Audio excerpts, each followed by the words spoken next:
প্রত্যেক 2 বছর 3 বছর পরে আমাদের বাম্পার ফ্লাড আসে, রিকভার করা সম্ভব না।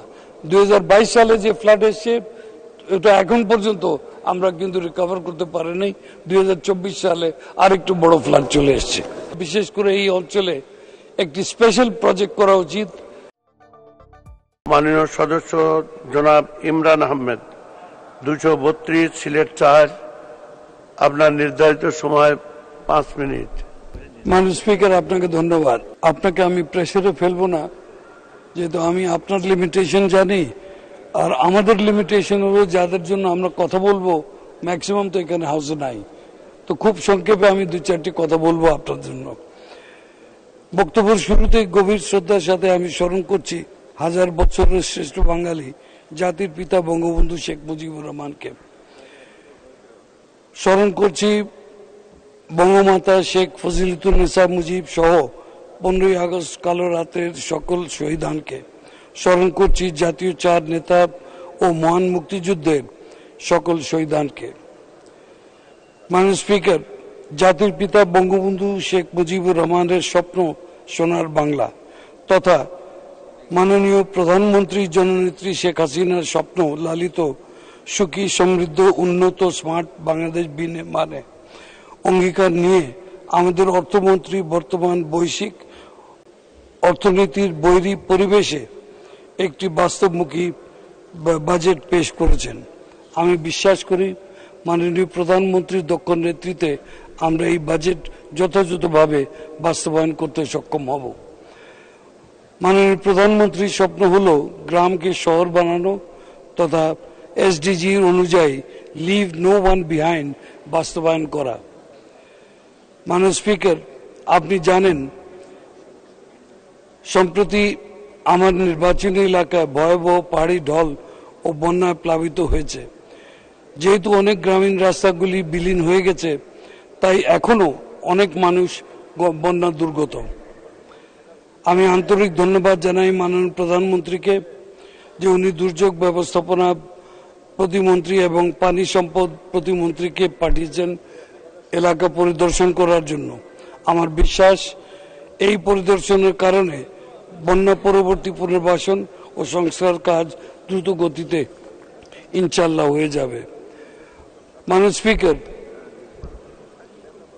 232 সিলেট 4 এই আসন 3 থানা নিয়ে, আর 3 থানার আয়তন হল 1043 বর্গ কিলোমিটার। চাই আপনাকে নারায়ণগঞ্জ 5টি আসন নিয়ে এরিয়া হলো 683 বর্গ কিলোমিটার। মেহেরপুর 2টি আসন নিয়ে আয়তন হলো 716 স্কয়ার কিলোমিটার। ফেনী 3টি আসন নিয়ে 928 বর্গ কিলোমিটার। মাননীয় স্পিকার, এই তিনও ডিস্ট্রিক্ট আমার এক আসন থেকে এরিয়া কম, কিন্তু যখন বরাদ্দ দেওয়া হয় আমার দৃষ্টি আকর্ষণ করছে আমাদের লোকাল গভর্নমেন্ট মন্ত্রী সামনে বসে আছেন, বরাদ্দ দেওয়া হয় আপনার আসন ভিত্তিক, কিন্তু আমার যে আয়তন এটা তো 5 আসন চেয়ে বেশি।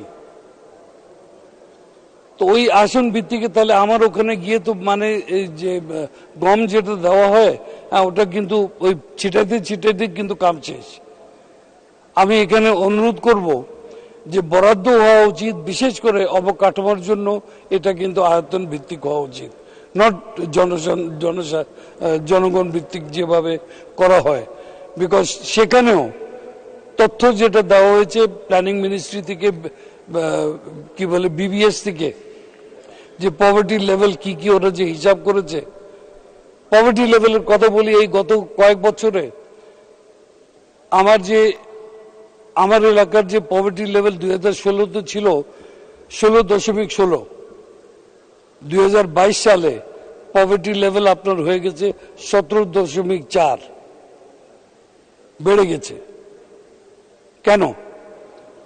গত 3-4 বছর ধরে ইজিপিপি যে একটা প্রজেক্ট আছে ওরা যে পভার্টি লেভেল বেসিসে ওনারা যে বরাদ্দ করেন, এটা কিন্তু পুরো সিলেট ডিভিশনেই কিন্তু বন্ধ।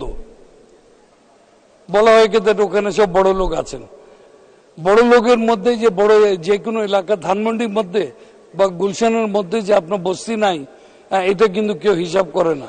মানে সদস্য 2 মিনিট বলুন। জি স্যার, একটু স্যার। স্যার,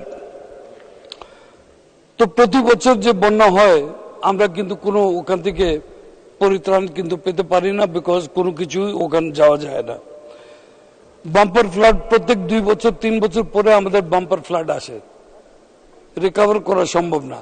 2022 সালে যে ফ্লাড এসছে এটা এখন পর্যন্ত আমরা কিন্তু রিকভার করতে পারিনি। 2024 সালে আরেকটু বড় ফ্লাড চলে এসছে।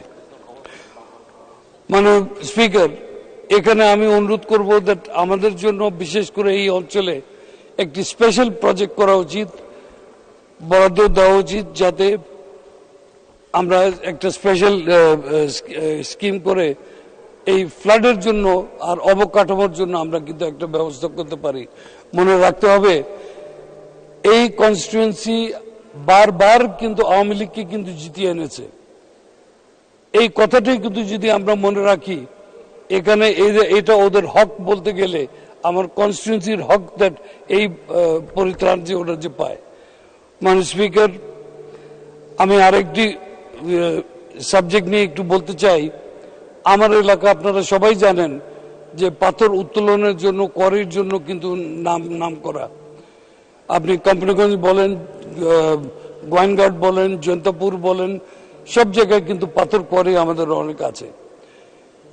কিন্তু বিশেষ করে এই পরিবেশগত কারণে এই পাথর কোয়ারিগুলি কিন্তু নিয়ন্ত্রণ করা হয়েছে। এখন যেটা দেখা যায় দ্যাট উপরে থেকে যে পাথর নেমে আসতেছে, এটার কারণে পানির মুখগুলি বন্ধ হয়ে গেছে। আমি এখানে অনুরোধ করব দ্যাট এই মুখগুলি পরিষ্কার করার জন্য এই পাথর কোয়ারিগুলি আপাতত সীমিত আকারে সনাতন পদ্ধতির যে আমরা সদস্য 1 মিনিট। স্যার, যাতে আমরা এই কাজটা ওদের জন্য করে নিতে পারি। মানে স্পিকার, পাথর কোয়ারির সাথে এই পুরো অঞ্চলটা, আবার আপনারা এটাও জানেন যে জাফলং এর কথা সারা দুনিয়া জানে, কোম্পানিগঞ্জের সাদা পাথরের কথা জানে, বিছনাকান্দির কথা জানে, সবাই জন্য জানে যে এখানে কিন্তু পর্যটকের জন্য একটা খুব ভালো জায়গা আছে। সেই উন্নয়ন করার জন্য, উন্নত করার জন্য স্পেশাল একটা পর্যটন এলাকা ডিক্লেয়ার করে এখানে কিন্তু ব্যবস্থা একটা করা উচিত ছিল। বিকজ কক্সবাজারের পরে সিলেটই হলো নেক্সট পর্যটকদের জন্য একটি গন্তব্যস্থল। মানে স্পিকার, আমি বক্তব্য এখানেই শেষ, জাস্ট এক কথা 2 কথা বলি শেষ করব। কর্মসংস্থান আমাদের ওখানে অত্যন্ত প্রয়োজন। আমার কনস্টিটুয়েন্সি পুরা শেষ করুন। Industry, 1 minute. কোনো ইন্ডাস্ট্রি নাই ওখানে। আমি এখানে অনুরোধ করব দ্যাট ইমিডিয়েটলি ইকোনমিক জোন ওখানে করা উচিত 2টা। ক্রাশের জোন, যাতে পাথর ওখানে যে ক্রাশ করতে পারি এটার ব্যবস্থা করা যেতে পারে। আর লো লাইং এরিয়াজ হাওর ডেভেলপমেন্ট বোর্ডের অধীনে এটা কিন্তু উন্নয়ন করা উচিত। আমি এই সব কথাগুলি স্পেশাল আমি আবার মন্ত্রী সাহেবদের সাথেও টেক আপ করবো, বাট আমি হাউসের সাপোর্ট এটা নিয়ে চাই। আপনাকে ধন্যবাদ, মাননীয় স্পিকার। ধন্যবাদ।